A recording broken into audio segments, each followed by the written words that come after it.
Blessings for your birthday. Blessings for your everyday. Welcome everybody to the ultimate top 10 of the year. Well, last year. I'm bad with dates. My name is Misty / Chronexia, and if you usually like my anime top 10s, this time you're in for an all-star ride. Pay attention, cause here's how we're gonna play this out. Just like my seasonal list, there will be a main top 10 for all the wonderful new IP that came out during 2017. After that, we're doing a secondary list entirely dedicated to sequels, all in this video. Shows that came out before, but in 2017 they got a season 2 or whatever.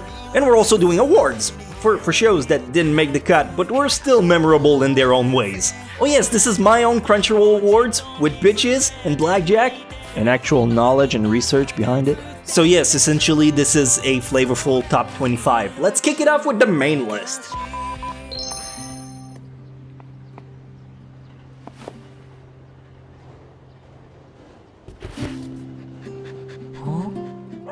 Number 10, Inuyasha Ki. From the fall season, we have Inuyasha Ki, an anime entirely in CGI, made the top 10, and that in itself pisses people off. But trust me, it deserves it wholeheartedly. The story is about an old man who's told he has cancer. His family dismiss him, and he only has a dog to rely on. Starts off being a pretty sad drama that I was totally hooked on. But then the show does a 180, and an alien spaceship crashes onto him and another guy, and they die. Yeah, I didn't see it coming either, but they're being brought back to life by alien technology and it turns them into meta-humans. The other guy uses his power for bad deeds and the old man decides to become a hero and help society in a way he never could before. So imagine Deku, except like 2,000 years old. The show is loads of fun, lots of action, and endearing characters, but it's in CGI, which is a boner kill for some people. Not me though, so suck it up, bitches! Ah!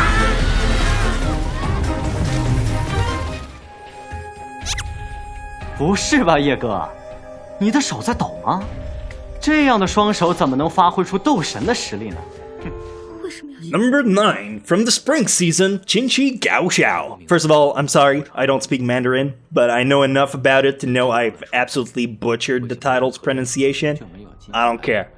From CGI to straight up Chinese anime, man, my disrespect to the elitists knows no bound. But in all fairness, this is a must-see. The story revolves around the main character who's an esport player. After he gets kicked off his team, he decides to start back from scratch and make his way back up the elo. If you don't really care for gaming, this entry might mean nothing to you, especially if you don't want to go through the extra hassle of having to listen to Chinese.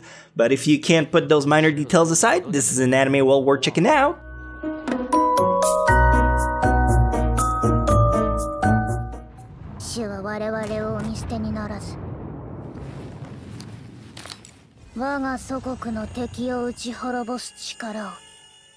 Number 8, from the winter season, we have Saga of Tania the Evil. I think everyone expected the lolly Hitler to be on this list, in all fairness. If you're unfamiliar with Saga of Tania the Evil, it's a story about a messed up middle-aged man whose mind gets transferred in the body of a seemingly young and innocent girl.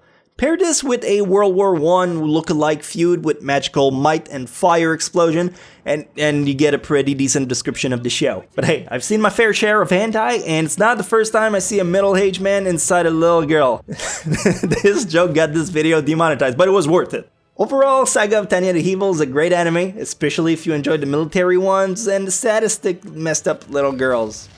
I don't know why you would, but if you do, it's there.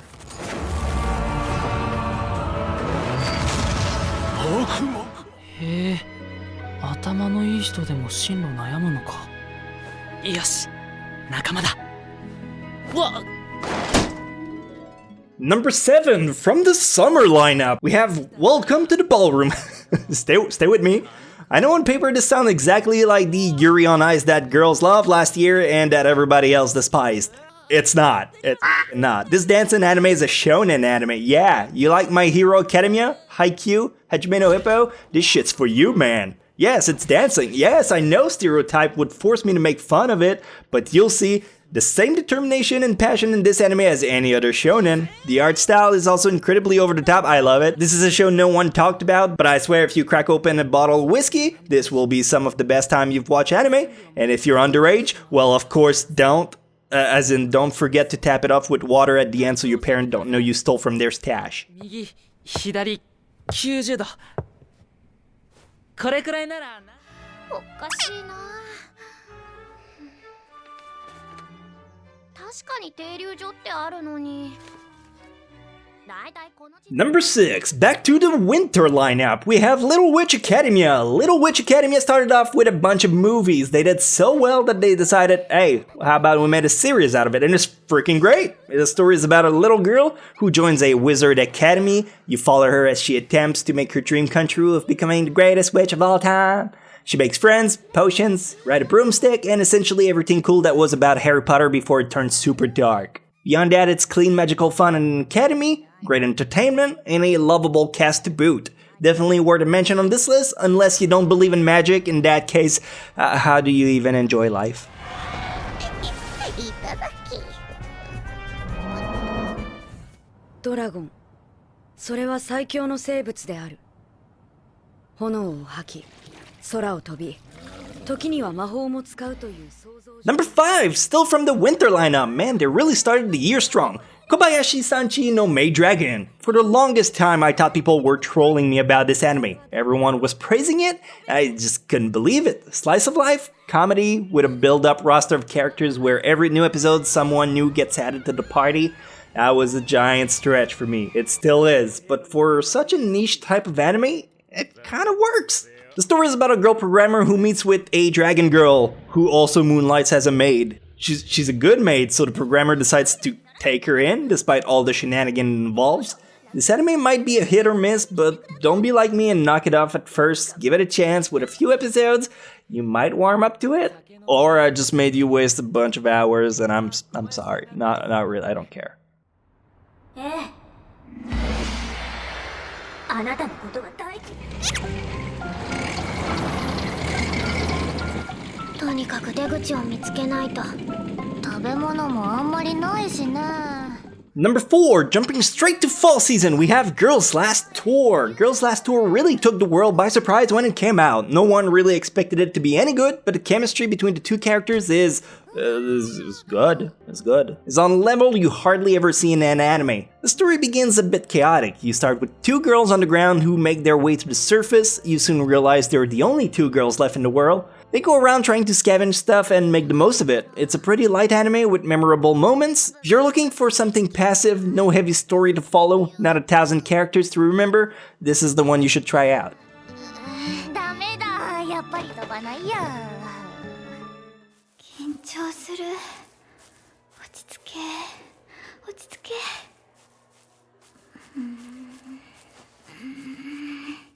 Number 3, who came out in spring, Tsukiji Akira, a show that started off being pretty tame and neutral and it blew everyone out of the water. This anime is in CG with a paint over. It's slightly uncanny by moment, but if you don't mind it, you'll find a wonderful story about two students who start off as complete strangers, but after a few chance encounters, they start to warm off to one another. It's a pure romantic school anime, which I love to devour. Every year there's one astonishing romance anime. 2015 had Ore Monogatari. 2016 everyone agreed the title belonged to Kimi no Nawa. And in 2017 this goes to Tsukiji Akira. Try it out, I promise you won't be disappointed. It'll give you the warmies. I'm making this word up and if you steal it, I will kill you. 女子の気持ちなんて普通の男なら絶対わかんないよな。なんでもいい。ただ帰れる場所が欲しい。こちらが皆様お待ちかねの品。 Number 2, from the fall season, Mahotsukai no Yome. Yup, you probably expected this anime to end up in first place, but I gotta make it up the runner-up, unfortunately. Womp womp womp. This anime was endearing, likable, beautiful, moving, and purely whimsical. Hey, that's a word I don't use often. But despite that, eventually the anime kind of loses a bit of its flair as it went along. The story is about an abandoned girl who gets taken in by a powerful magus who need to show her that way. This meme's gonna be so inconsequential in a few months. Don't worry if you watch this video in 2020 and you don't get it. It doesn't matter. Anyway, it's still a wonderful show, well worth the number 2 spot. せっかく茨の魔法使いをだまくらかせたんだもの。 And now, before revealing the number 1 anime of 2017, let's do some awards. The categories are the following. Worst anime of 2017. the trashiest anime of 2017, the best light novel adaptation, my personal guilty pleasure of the year, and the Comeback Kid Awards. Want to take a few seconds to think about the winners? Pause the videos, we'll wait for you. I'm not waiting that long. Let's do the reveal. And the award for the absolute worst anime of all 2017 goes to King's Game. I shit you not, my dude. This train wreck of a show gave me psoriasis, halitosis, heartburn, and probably ovarian cancer. I'm not a chick, but if anything could give it to me, that'd be this anime. The worst part about it was that I really wanted to love it. I forced myself through this atrocity, but there's no salvation for this one, my friend. Check out the episode 1, you'll get exactly what I mean. I can't forgive bad execution that may be due to a lacking budget, but a shitty story and unlikable characters is unforgivable. That's why it get the awards of the worst anime of 2017.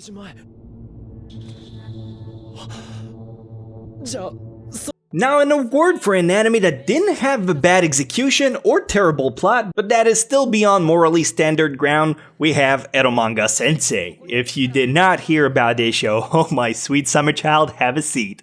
Eromanga Sensei is an anime about a 13-year-old who draws lewds for his brother's light novel. It's heavy sexual comedy with a healthy dose of wincest. If you liked Horeimo, it's straight up from the same mold, same odor, with the same brotherly sisterly tension that's going down the drain, which is why it earns the award of the trashiest anime of the year. Not a bad show execution-wise, just questionable. Just the kind of show that explains why cops are at your door at 3 a.m.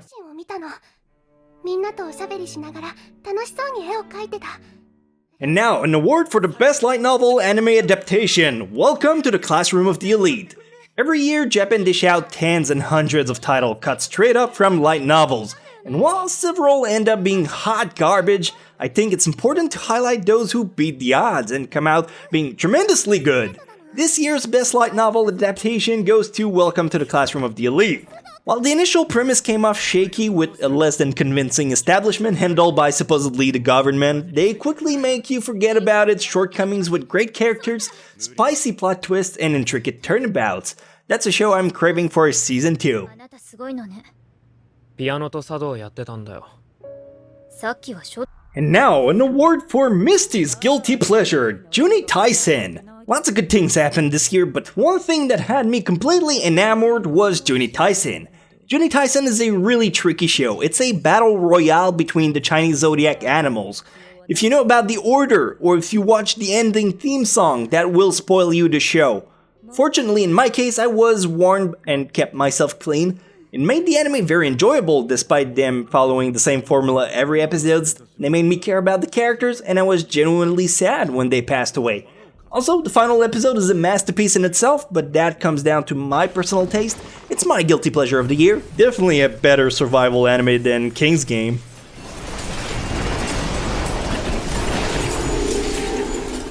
And the final award, one of the most impressive one, the Comeback Kid Award for Huseki no Kuni. Land of the Lustrous in English is an anime people heavily discredited when it first came out.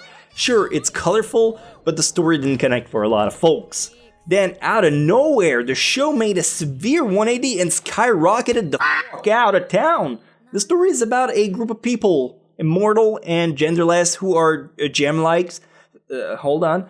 They're made of jewel stones, like diamond, alexandrite, you get it. This anime would be worth a spot on the main list, it definitely would, but instead I'm giving it the standalone mention as a comeback anime of the year that people didn't believe in, and they showed them wrong. One of the best show of 2017, but the number 1 spot belongs to... 夜から出たい。すごいよレグ、この速さならいけるよ奈落の底。もちろん油断は禁物だけどさ、追っ手がかかる前に一気に2層までいけちゃうかもよ。 And finally, number 1, Made in Abyss! Best anime of 2017, right here. Don't believe me? Watch it. You've seen it and still don't believe me? Book yourself a therapy session cause you got a mad case of the shitty taste-a-kiss. Symptoms include whining like a little bitch, being casual, and third-degree burns from the rest of the anime community who respect itself. Reevaluate your life choice cause you took a wrong turn at Maple and Drive, and that's how you end up on the electric chair. By not liking Made in Abyss. Alright, I'm done being offensive. Story's pretty good, about a girl who's into archaeology and discover a robot boy. They go on an adventure together. It's a case of you gotta see it to get it, but yeah, incredible execution, amazing soundtrack, and it will make your dick wet. Or pussy hard, whichever you want to go with.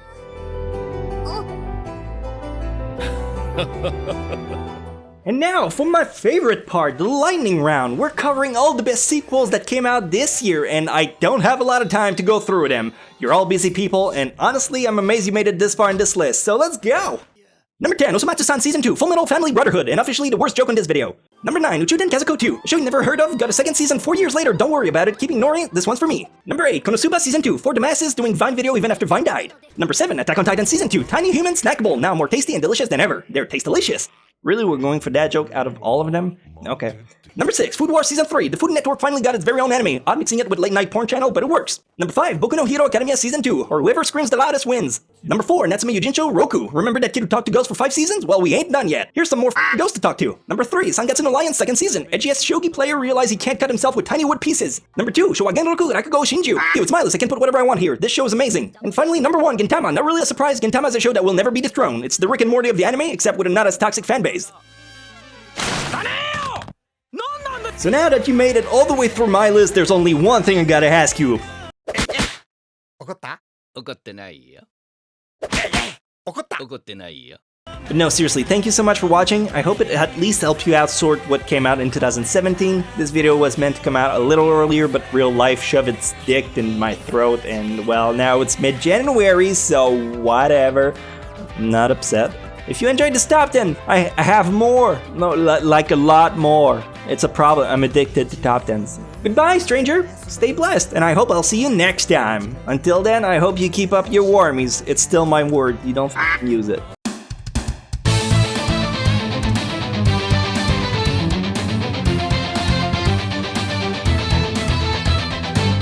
I've been through the hard times, I've been on the wrong side, I've been ashamed. So many memories, you know I'd like to change.